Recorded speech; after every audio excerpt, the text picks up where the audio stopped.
Amigos, muy buenas noches.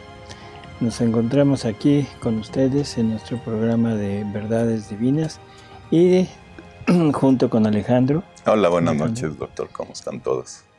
Y bueno, pues vamos a comenzar, no sin antes pues preguntarles cómo los trata la pandemia, ¿no? Cómo los trata este tiempo tan especial que estamos viviendo. En fin, esperemos que todo bien, esperemos que no haya problemas con ustedes y vamos a empezar con nuestras preguntas. Perfecto. Dice Francisco, antes de recibir el don de la divina voluntad por completo, ¿el alma puede o debe desde antes adaptarse, prepararse? Bueno, yo leo lo siguiente. Y para recibir el don de la divina voluntad, el alma debe hacer reinar voluntariamente la divina voluntad, sometiendo su voluntad a la divina, haciéndola reinar en ella. Pero si no ha recibido el don de Dios en su alma, ¿cómo puede hacerse dominar por la divina voluntad? ¿Primero hay que llegar a la nada o voluntariamente? Bueno, yo pienso que esto hay que irlo manejando, pero de la siguiente manera, o sea, lo primero que Jesús nos pide es la disposición. ¿Disposición a qué? A quitar todo lo que sea pertenencia de la voluntad humana. O sea, lo que nosotros tenemos y como naturaleza y lo que nosotros actuamos. O sea, todas nuestras intenciones, toda nuestra forma de pensar, en fin. Eso es lo que es el ajuar de nuestra voluntad humana. Y ese ajuar es el que hay que ir desmantelando, quitando, para que la divina voluntad coloque en nuestra voluntad todo lo de ella. Es un proceso, no es cuestión así de inmediato, pero todo va de acuerdo al conocimiento, a la disposición de la persona. Así que es poco a poco. En la medida que nosotros nos vayamos, la velocidad con la que nos vayamos quitando lo nuestro, es la velocidad con la que Jesús va a ir poniendo cada vez más arraigado en nosotros su voluntad, y esta divina voluntad cada vez se va a ir haciendo más presente, depositando más todos sus atributos, todas sus cosas, sus obras, para que se manifiesten en nuestras obras. Algo que es importante, o sea, y que sería lo último que diríamos ahorita, es que la voluntad humana no debe desaparecer. No debe desaparecer. Porque el triunfo de Dios es la voluntad humana obrando en la voluntad divina. Por lo tanto, o sea, es la voluntad humana despojada de lo suyo, es la que toma a la divina voluntad, la pone, la jala, vamos a decirlo así, junto con ella para obrar. Y entonces hace que todo lo que la divina voluntad contiene, lo deposite en el acto de la voluntad humana. Eso es llegar a vivir en la divina voluntad. Entonces, como le digo, esto es un proceso, no hay que hacer tantas conjeturas, sino simplemente irnos dejando, y Dios, Jesús, va a ir disponiendo y nos va a ir prestando su voluntad poco a poco, cada vez nos la va a ir dejando más tiempo, hasta que cuando nos vea totalmente dispuestos, nos la dará ya como don. Ahora, del mismo Francisco, está muy largo, se lo leo ya luego, porque son varias preguntas. No, entonces de una por una, porque si no... Bueno, dice, me he salido de la iglesia si me he propuesto el no comulgar hasta tener en mí la divina voluntad, ya que aún la comunión más perfecta sin la divina voluntad no es agradable completamente para Jesús, ya que no puede encontrarse a sí mismo en el alma ni ser correspondido perfectamente por ella. A ver, ¿Y qué le será más agradable a Jesús? El comulgar, aunque sea imperfectamente, pero con una muy buena intención, con el amor, con toda esa entrega, no total, pero bueno, parcial, pero hasta donde podemos, o no comulgar. El no comulgar es un dejarlo solo, el no comulgar es un dejarlo prisionero en la hostia, el no comulgar es un desaire a lo que Él nos da. Por favor, no cometamos este tipo de errores y vamos a comulgar. La intención mía es comulgar en la divina voluntad, únase a la divina voluntad, únase a la comunión de Jesús, trate de fundirse hasta donde podamos o entendamos en su voluntad, en su humanidad y en su divinidad. Y eso le es sumamente agradable porque está viendo el esfuerzo que la criatura está haciendo por llegar a vivir realmente en la divina voluntad. Dice, usted una vez explicó el ejemplo en el que la iglesia estaba representada por una mujer enferma y que Luisa estaba en su cabecera, y si se movía Luisa de la cabecera estaba en peligro de sucumbir la iglesia. Y después usted dijo que nosotros escogíamos si queríamos ser de Luisa o de la iglesia. ¿Me podría aclarar un poco? Ah, caray. No, perdón, pero no creo haber dicho eso. O sea, no creo haber puesto esta disyuntiva de ser de Luisa o ser de la iglesia. Lo que probablemente se pudo haber dicho es que si Luisa es como la salvación de la iglesia, o sea, es el puntal donde esa iglesia se apoya para no llegar a fenecer. Bueno, pues ahora estamos seguros de que la divina voluntad es la que sacará adelante a toda esta, no sé cómo decirlo, debacle que está habiendo en nuestra iglesia, ¿no? Donde ya se ha visto que hay como fisuras, ha habido ciertas malas o buenas interpretaciones y cada vez como que nos vamos alejando un poco más de lo anterior, de lo que realmente Jesús instituyó. Bueno, pues esto, o sea, yo le diría, la iglesia son todos aquellos que permanecen fieles a las enseñanzas de Jesús. O sea, la iglesia se funda, todo lo que nosotros conocemos como magisterio de la iglesia, la enseñanza de la iglesia, todo lo que está puesto en el catecismo, en fin, todo lo que todos los padres de la iglesia, todos los santos han dicho, no se basa en otra cosa más que en las verdades reveladas por Jesús. Por lo tanto, iglesia es todo aquel que permanece fiel a la enseñanza de Jesús. Jesús es la palabra y la palabra de Dios no cambia. Jesús es el mismo ayer, hoy y mañana. Jesús no puede cambiar. Las enseñanzas de Dios no se basan o no se modifican de acuerdo a las conductas del hombre. Debe ser el hombre el que se cambie, el que se adapte a la palabra de Dios. Nada más que ahora nosotros queremos hacer lo contrario. Queremos que Dios se adapte, que Dios se modernice. Queremos que la iglesia se actualice, que se ponga al día. ¿Sí? Sí, pero que se ponga al día con nuestros vicios. Sí.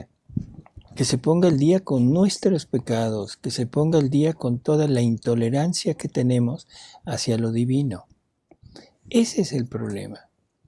Entonces, por favor, no se trata de eso. Se trata de mantenerse fiel en la iglesia y ser iglesia.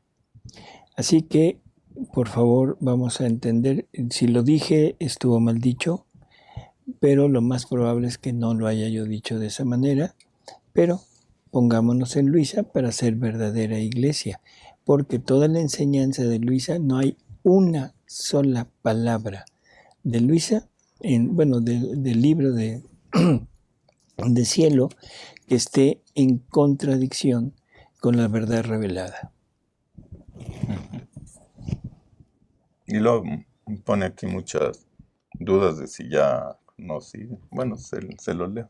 No, decía que De que si ya empezó, que si va mal entonces en la divina voluntad, entonces ya no puede seguir, y que si empezó mal entonces ya no tiene una segunda oportunidad. no. Muchas presiones. No tenga tantas cosas, tantos escrúpulos. Siga adelante, trate de seguir, trate de entender, trate de llevar a cabo hasta donde usted entienda lo que Jesús nos da a conocer y verá cómo con la disposición y ese esfuerzo que usted haga, Jesús va a ir abriendo ese campo dentro de usted, pero no permita que el enemigo lo saque de aquí por esos escrúpulos. Igual que el enemigo le está quitando la comunión por el hecho de no estar totalmente en la divina voluntad. Una pregunta dice, Sol, ¿me podrían indicar la lectura que dice que las iglesias han cerrado sus puertas? Muchas veces no encuentro sacerdotes que me consagren, otras veces permito que almas indignas me reciban. Luego lo buscamos. Sí, y o se lo sea, mandamos porque no sé si hay alguien que quienes nos están escuchando que pudiera buscar ahorita, porque si no perderíamos mucho tiempo buscando, ¿sí? sí. Dice Altagracia, en los escritos de Luisa Jesús nos enseña una manera más fácil de entrar en la divina voluntad, y a los santos que no conocieron la divina voluntad les costó más trabajo y sufrimiento estar en la divina voluntad. Bueno, es que todos los santos anteriores a este conocimiento, para ellos el estar acordes a la voluntad de Dios era cumplir la voluntad de Dios. Y el cumplir la voluntad de Dios es el solo hecho de que la voluntad de Dios se tome como ajena, como extraña a la persona. Lo que está pasando es que hay un choque entre lo que Dios quiere y lo que nosotros queremos, ¿sí? Y ahí es donde entran en juego las virtudes, que es ese ejercicio de la voluntad humana haciendo actos en contra de actos de su misma voluntad. Por lo tanto, les costó más trabajo. Yo diría que por un lado sí, pero por otro lado no. Sí, ¿por qué? Porque es un enfrentamiento frente a frente. Es una pelea personal con nuestros vicios y una pelea personal con el demonio que excita nuestros vicios. Digo que no porque si tomamos en cuenta lo que la divina voluntad nos pide, lo que Jesús nos pide para llegar a vivir en ella, Jesús nos pide la plena, la total crucifixión de todo lo nuestro.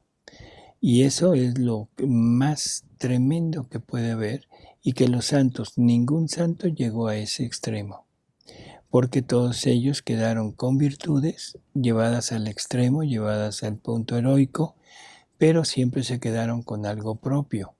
Incluso las virtudes son posesión del alma, las virtudes son adornos del alma, no son vida del alma.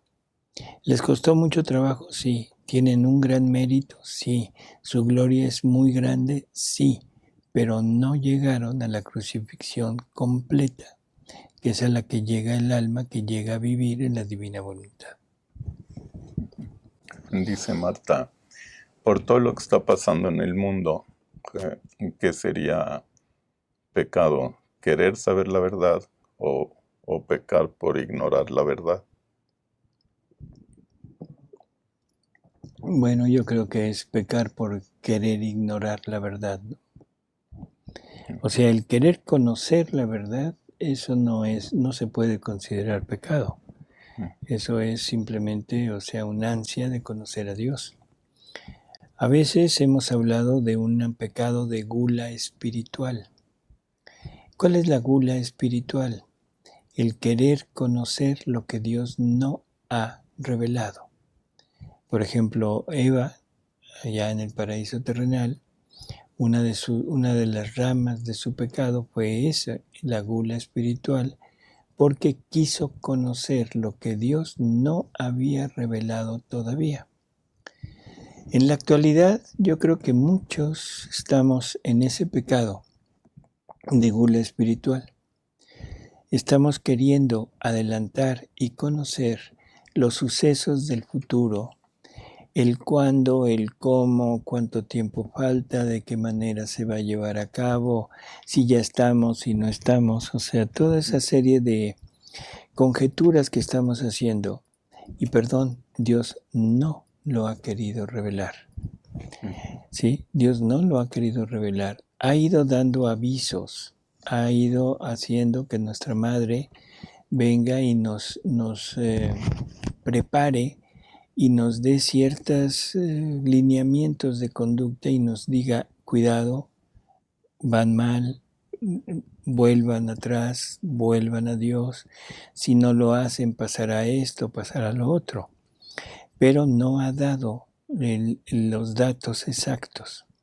Por lo tanto, querer investigar lo que no ha revelado, eso es un pecado de gula espiritual.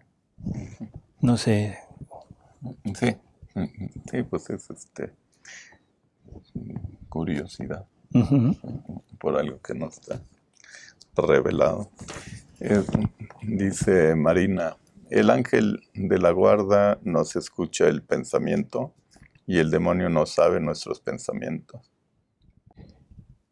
Hay dentro de lo que se conoce de los ángeles, o sea, no conocen nuestros pensamientos, no pueden penetrar, pero pueden prever, de acuerdo a nuestra conducta, de acuerdo a lo que hemos ido haciendo, o sea, todo lo que nosotros vamos manifestando de nosotros da indicios de cómo pensamos. Y eso lo pueden conocer ellos y pueden usarlo para bien o para mal. O sea, el demonio sabe por dónde somos flacos, por dónde caemos, y por ahí nos puede atacar. Pero conocer nuestros pensamientos íntimos se supone que no.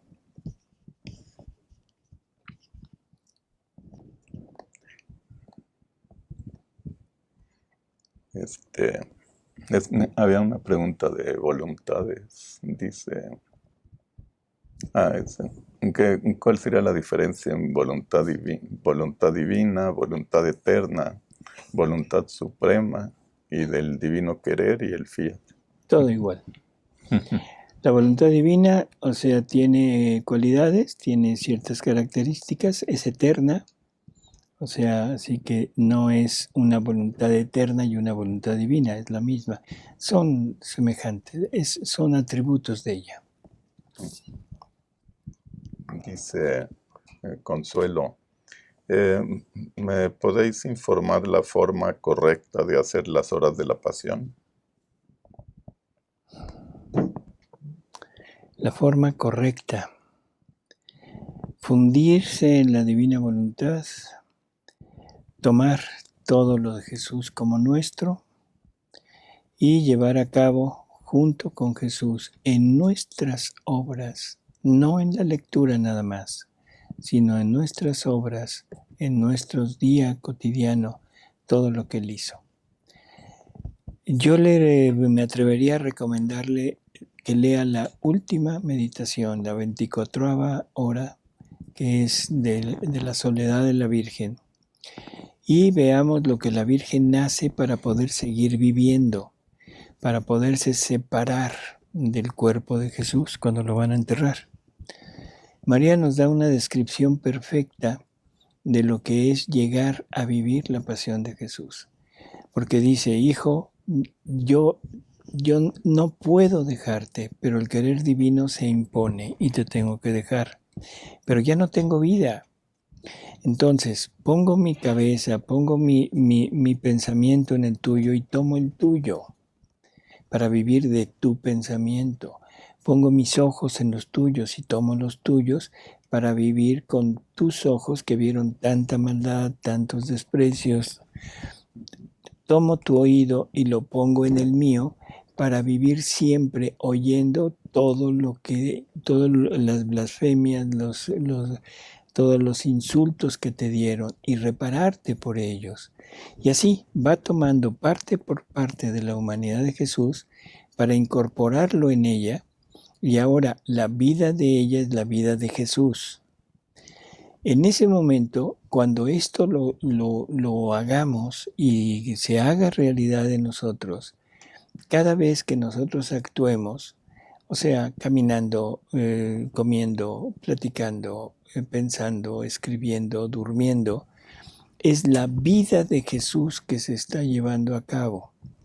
Por lo tanto, a la hora que tomemos el libro de las horas de la pasión y nos sumerjamos en una hora X, no importa cuál, ahí es donde realmente estamos llevando a cabo esa lectura con las mismas intenciones de Jesús.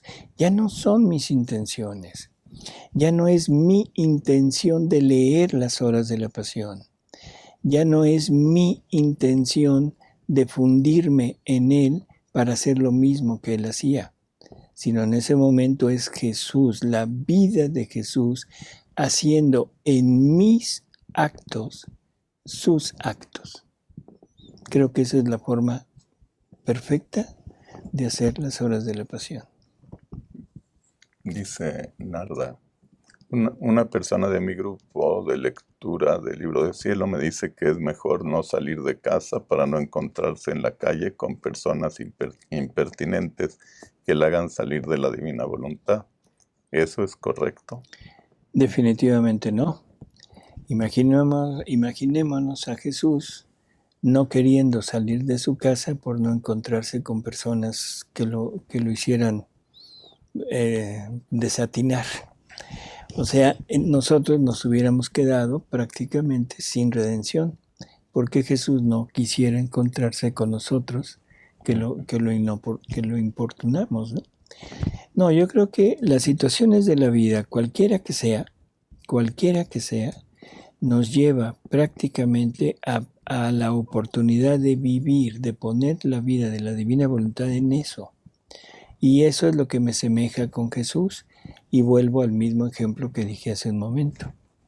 ¿Cómo puedo vivir? ¿Cómo puedo revivir en mí todos los sufrimientos de Jesús, la pasión de Jesús, todo lo que Jesús tuvo que aguantar de todas las personas que lo rodeaban y de todos nosotros? O sea, si no es a través de este movimiento. Entonces hay que salir. Por favor, salga. Se encuentra con personas impertinentes, perfecto. Trate con ellas, no en forma agresiva, no en forma nunca querer sobreponerse, simplemente informar. Si la persona lo toma, qué bueno, bendito sea Dios. Si la persona no lo toma, problema de ella. Y orar por ellos para que Dios les mande su reino. Y por algo dice Jesús, es necesario que te ponga en pelea con el demonio. Si no, también nos quitaría el demonio, que nos quedemos. Y nos quitaría todo, Sí. y nos pondría cada uno en una cueva, ya en un monte separado del mundo, y un cuervo llevándote un pan todos los días. y no creceríamos Así es. porque no hubo No, por esa favor, lucha. no hagan eso, ¿no? Dice Julio, ¿cuál es la diferencia entre Eva y la segunda Eva? Y la diferencia entre los dos Adanes. Por favor. La Eva pecadora con María Inmaculada. El Adán pecador con Jesús. Por favor, creo que la diferencia es muy obvia, ¿no? Sí. Por un hombre entró el pecado al mundo, por un hombre el pecado se quita del mundo. O sea, en fin, no creo que no tiene mayor realce. Hay un pasaje, si usted tiene la obra de María Valtorta, en el libro 1, en el primer libro, hay un apéndice al final de toda la primera parte, en donde Jesús habla de las diferencias, sobre todo, no de él con Adán, sino de María con Eva. Cómo María tuvo que rehacer todo lo que Eva hizo mal. Creo que es conveniente que lo lea, porque es muy largo, pero muy perfectamente definido. Dice Maga que en estos tiempos de pandemia que no es fácil conseguir donde confesarse, que puede hacer con los pecados. ¿Qué le digo? O sea, yo creo que esto mejor se lo preguntamos a un sacerdote. O sea, yo lo que le diría es, bueno, tratar por todos los medios de no pecar. Si son pecados veniales, bueno, con un acto de arrepentimiento, o sea, con una verdadera contrición de eso es suficiente. Si es un pecado grave, un pecado mortal, pues habrá que confesarse, y si no puede, bueno, un acto de arrepentirse, un acto de, en verdad, de un dolor de ese pecado, y ponerlo en la misericordia de Dios y encomendarse para encontrar pronto quien la pueda confesar. Pero sí, definitivamente, si es un pecado así, no puede comulgar. Dice Guadalupe, el padre Di Francia solo conoció hasta el libro 19 cómo es que goza la posesión de la divina voluntad. Nadie dijo que goza la posesión de la divina voluntad. Jesús dice, bueno, el padre de Francia dice que se encontró con algo que él no esperaba, y luego Jesús le dice a Luisa que él goza de todo aquello que él quiso hacer, pero hasta donde conoció. Vivió en la divina voluntad, así plena vida en la divina voluntad. Lo más probable es que no. ¿Y por qué digo que no?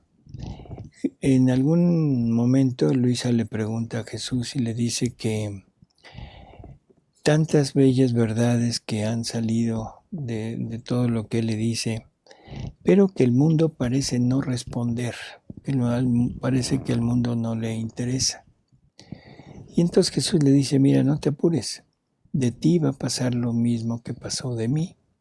Yo durante mi vida aquí en la tierra muy poco vi de los frutos.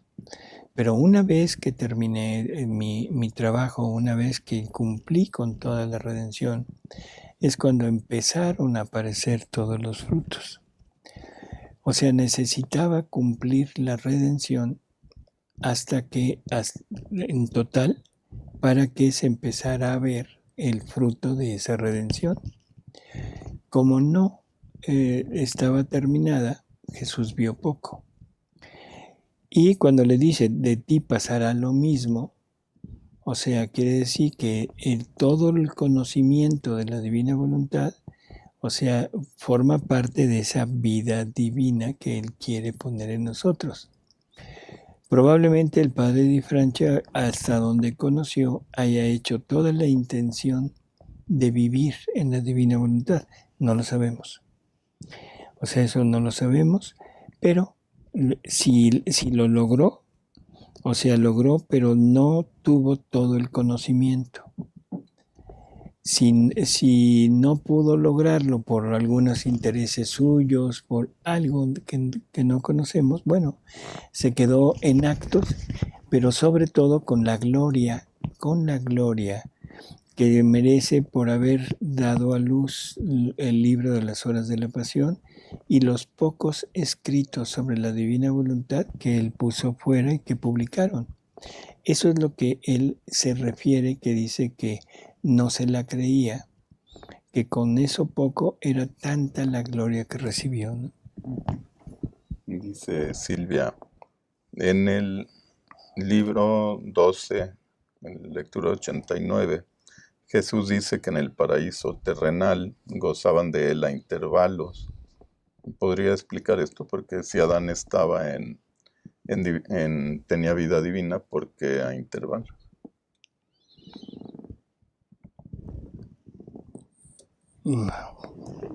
No tengo una respuesta, pero quizá en el mismo relato del Génesis pudiéramos encontrar algo que nos pueda guiar. Porque dice que Dios se paseaba en el jardín y platicaba con su criatura, pero no dice continuamente. Podemos tener otra idea, estaba a prueba, no era una posesión ya definitiva.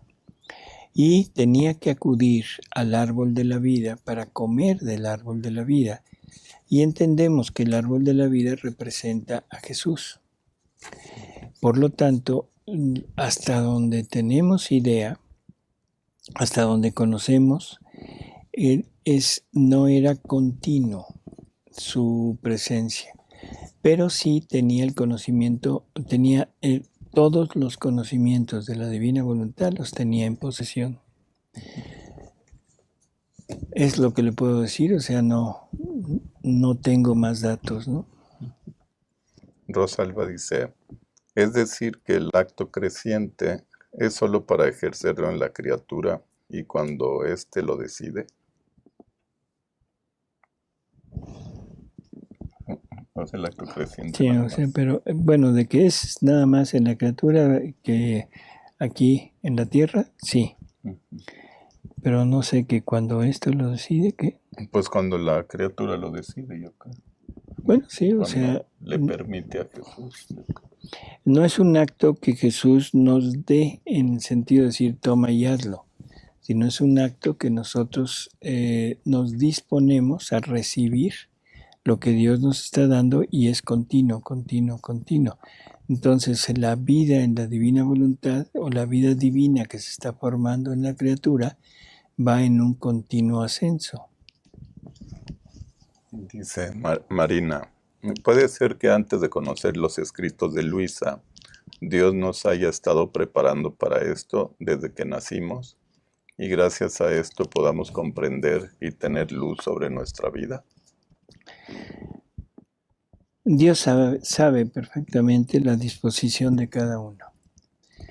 La disposición no nos la da Dios. Esto hay que entenderlo. Porque si la disposición me la da Dios, entonces yo no tengo culpa si no me dispongo. Yo le puedo decir, ¿sabes qué? Tú no me diste, entonces no es culpa mía no haberme dispuesto. Y no sería mérito si yo le digo, Señor, yo me dispuse, me voy a decir, claro que te dispusiste si yo te di la disposición. Entonces no es algo dado, es algo que nosotros vamos decidiendo de acuerdo al conocimiento que tengamos y al amor que surja de nosotros hacia Él por medio de estos conocimientos, de conocer estas verdades, y eso irá aumentando la, no sé si decir fuerza, cantidad de disposición que tengamos. Dice Gabriela, ¿qué piensa usted de que aquí en Miami van a empezar las misas, pero con restricciones? No se pueden quitar los tapabocas, distancias sociales, es decir, los que lleguen primero los dejarán pasar, aunque el arzobispo no prohibió la comunión en la boca. Pienso que es toda una ofensa a Jesús en su casa. ¿Deberíamos ir a misa así? Bueno, yo lo que yo pienso, le voy a decir lo que yo pienso, no es de los libros. Ir a misa, por supuesto. O sea, si tenemos la oportunidad y el gran don de ir a misa, hay que ir a misa. Si existe la posibilidad de la comunión, bueno, pues hay que aprovecharla siempre y cuando la podamos recibir en la boca. Ese es mi pensamiento. Si no, por mi pensamiento, por mi forma de pensar, yo pienso que es preferible abstenernos por no ofender a Jesús con este acto que es un acto que hasta donde tenemos conocimiento no está aprobado por la Iglesia. Fue una concesión que se hizo, pero que ahora se está haciendo, yo diría, abuso de ello. Y algo que es también importante es estar anteponiendo el bienestar físico al bienestar espiritual. Estamos anteponiendo la salud del cuerpo a la salud del espíritu. Y estamos poniendo a Jesús sacramentado como causa probable de enfermedad. Qué terrible realidad estamos viviendo, ¿sí? Y para el alma que vive en la divina voluntad, sabemos que es una comunión continua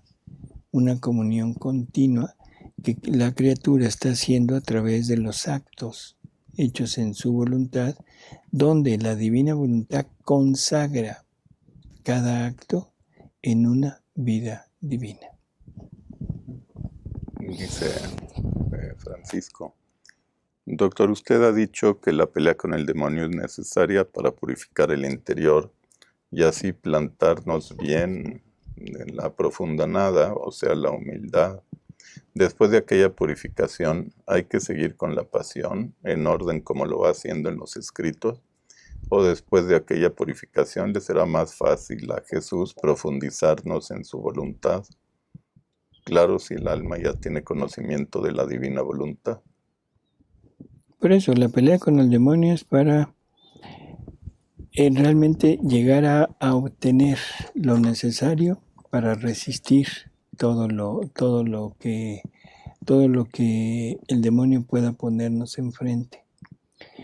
En el Evangelio, aquella parábola, aquel ejemplo que Jesús da de una casa que estaba invadida y que llega el dueño, la limpia, saca a los que la habitaban, la limpia, la cierra y se va, la deja vacía. El demonio sale, da vueltas, regresa, la ve vacía, va por otros, regresa, se meten todos y ahora el resultado es peor que el anterior. Si lo ponemos en esto, es el alma que tiene un problema donde el demonio está azuzando el pecado por medio de la excitación de nuestras miserias. Y nos limpian, ojo con esto, nos limpian, nos hacen algo para que el demonio salga de esta casa, pero se cierra y se deja limpia.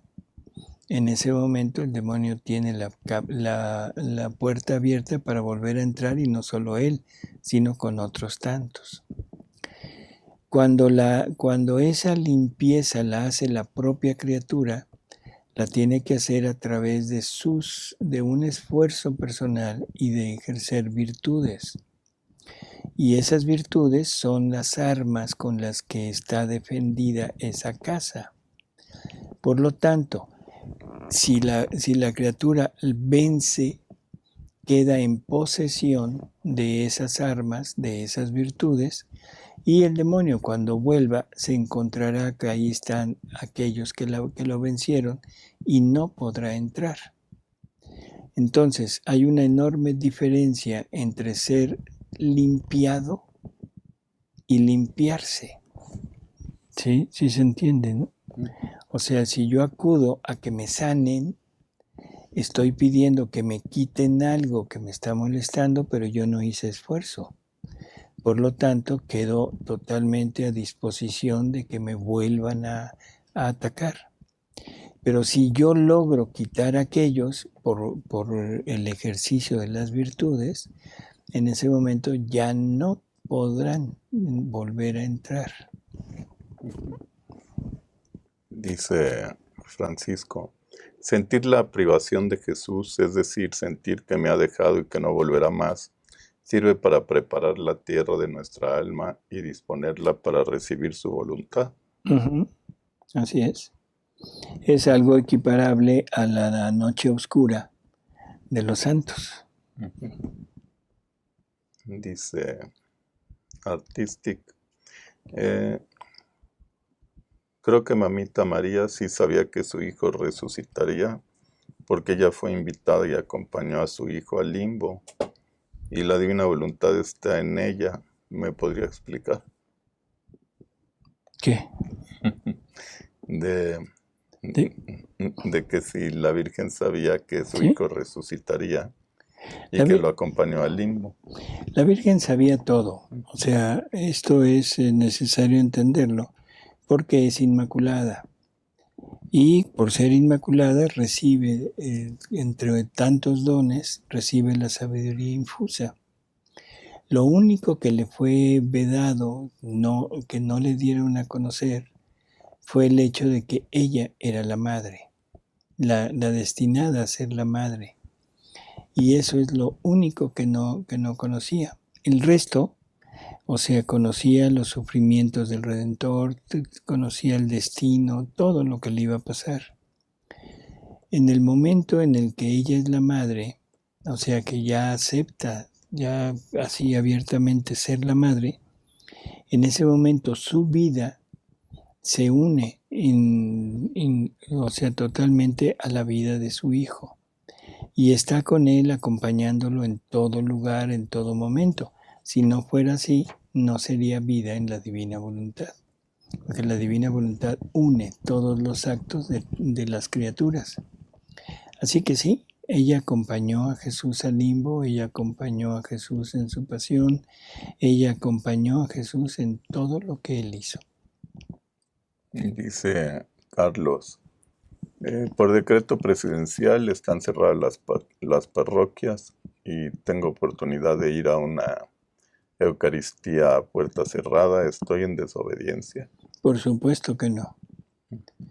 O sea, en la Eucaristía, o sea, la misa, o incluso el acceder a la comunión, en definitivo es algo que Dios quiere. Que el hombre lo prohíba no tiene ninguna importancia. Si la iglesia abre sus puertas, aunque sea en forma así medio privada, y podemos acudir, por favor, no lo piense dos veces. No está desobedeciendo, está obedeciendo a Dios, que eso es lo que importa. Leonor pregunta, ah, bueno, esa ya es como repetida, ¿no? Dice que si es pecado cuando se ha dejado de comulgar por no ofender a Jesús al recibirlo en la mano. Volvemos a, hace un Fue momento la... lo, lo mencionamos. ¿Qué es preferible? O sea, el comulgar en la mano o el no comulgar. El comulgar en la mano y ofenderlo o el no comulgar y repararlo. Yo creo que es el no comulgar y repararlo.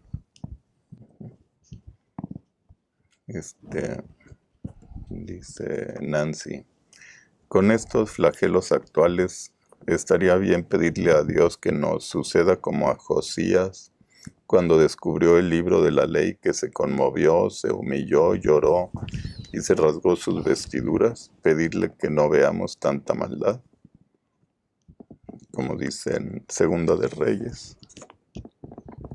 Pues si lo hiciéramos toda la humanidad, pues sí va. Por eso yo creo que el punto principal es el arrepentimiento, Pero de ¿sí? toda la humanidad.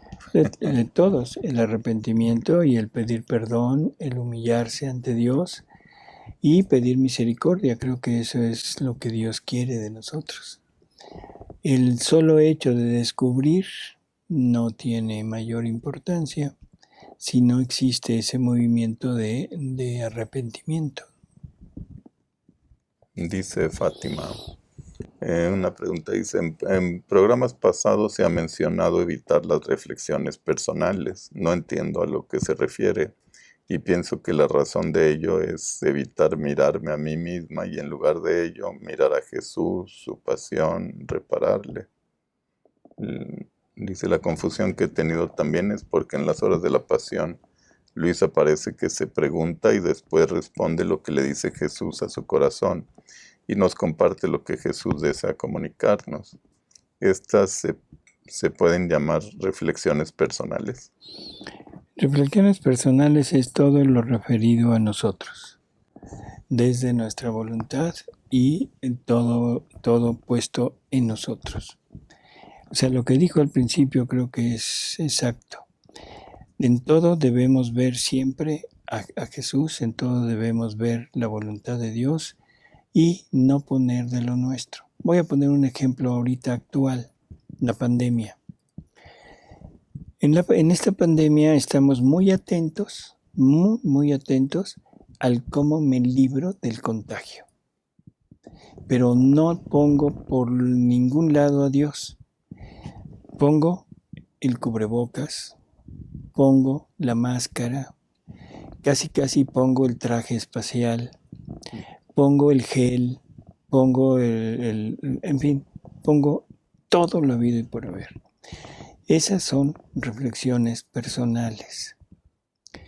¿Qué debemos poner en esto? O sea, si a mí me ordenan en un momento dado usarlo, bueno, lo uso, punto. Pero no estar con que, ay, no traje el cubrebocas. Ay, tengo que usarlo porque si no me contagio. O sea, eso no. No sé si queda claro. O sea, necesitamos estar totalmente ajenos a los cuidados nuestros por nuestra voluntad. Cuidados personales o reflexiones personales. Voy a poner como ejemplo las preguntas algunas de las que se han hecho ahorita. ¿Estaré mal o estaré bien? ¿Estaré pecando o no estaré pecando? Si hago esto, si hago lo otro. Eso es una reflexión personal muy buena porque está enfocada a la mayor gloria de Dios, pero a final de cuentas es una reflexión personal. En fin, no sé si tuvieras algún otro ejemplo. No, de una reflexión personal. Sí, pues cualquier cosa que referida a nosotros. A nosotros, que queramos planear o todo eso, no suena muy de divina voluntad. Así es. Una de las cosas, quizá valga la pena mencionarlo ahorita. Para las personas que conocen divina voluntad, es muy frecuente que en cuanto se conoce esto, inmediatamente se quiere poner en marcha algo para llevar a cabo la difusión. Y voy a un grupo, voy a dar pláticas, voy a hacer esto, voy a hacer lo otro, voy a hacer aquello. O sea, todo bien enfocado, indiscutiblemente, pero son cosas personales. Cuando Dios quiera que alguien se dedique o haga algo, Dios se lo pondrá enfrente. Y será tan claro que la única respuesta que podamos dar es sí o no. Pero esperar a que sea Dios el que tome la iniciativa y no nosotros. Esto, vuelvo a repetir, aunque es bueno aparentemente, humanamente, pero puede ser que no sea voluntad de Dios o que no sea el tiempo en el cual la persona o las personas hagan determinadas cosas. Ojalá y esto quede muy claro para todos aquellos que, lo voy a decir, imprudentemente quieren llevar a cabo formación de otras personas. O sea, cuando que Dios de alguna manera dice, espérate, todavía no, ¿sí? Cuando Dios quiere y quiere que alguien haga algo, inmediatamente le va a poner enfrente las cosas y entonces sí, la persona puede decir sí, no importa que apenas esté empezando, no importa, o sea, pero si Dios se lo pone, adelante. Y otra de las cosas que ojalá se tome como lo quiero decir, Jesús dice que a todo aquel que tiene que llevar un conocimiento de un bien, primero debe poseer el bien. Y si no lo posee, no está preparado para llevarlo. Dice John, la enfermedad que es consecuencia de la voluntad humana se puede ofrecer en la divina voluntad. Claro que sí. Totalmente, porque a final de cuentas es un sufrimiento y es válido el ofrecimiento. Dice Maiko, en una de las cartas de Luisa dice, para vivir en el divino querer no se trata de cambiar de acciones, sino de voluntad. ¿Podría hablar del cambio de voluntad para la acción? Es simplemente, o sea, no es cambiar acción. La persona que vive en la divina voluntad va a seguir haciendo lo mismo que ha hecho toda la vida. Pero ahora es el acto, pero con todos los atributos y todas las cualidades de la voluntad divina puestas ahí. Por lo tanto, ya no será un acto humano porque la parte humana ya se quitó. Ahora la voluntad divina toma todo la voluntad humana toma todo lo de la voluntad divina y lo pone en juego en ese acto que está haciendo. Por lo tanto, se convierte en un acto divino. ¿Sí? Nada más. Dice Rafael que si se puede llamar misa si no hay consagración. No, misa es la consagración. O sea, esa es la misa. Todo lo demás es algo que se ha ido agregando. Nos dice Jesús que la misa, la primera misa que se dijo, fue Él en el momento que hace la consagración, que lleva a cabo ese acto allá en el cenáculo. Y luego dice que por necesidad se tuvo que ir poniendo la enseñanza. O sea, el ir hablando de Él, hablando de sus obras, para lo que vino. Pero que era necesario que fuera algo uniforme, porque si no cada quien hablaba de lo que quería, o de lo que recordaba, o de lo que le habían dicho. Por eso se vio la necesidad de uniformar las lecturas.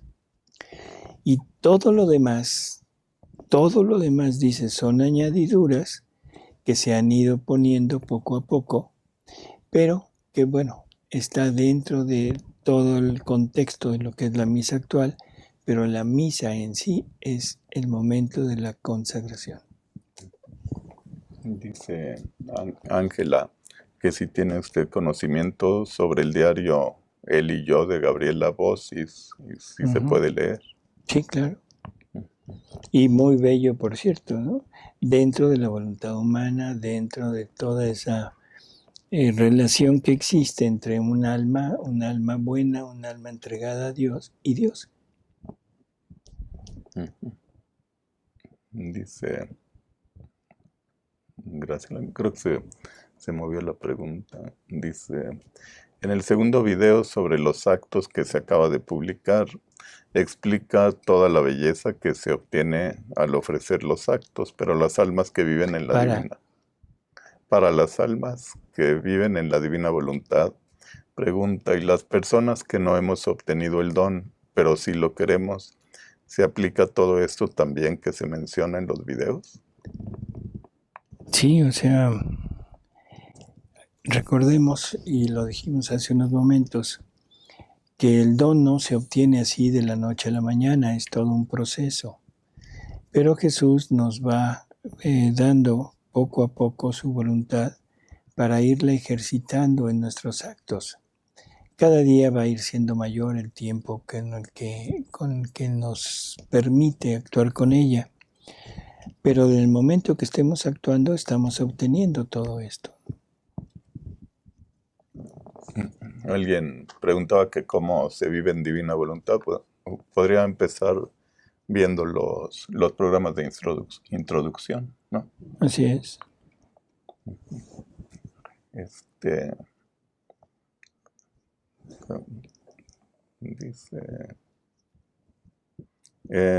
Olga dice, ¿puede el diablo atacar a una persona en sueños?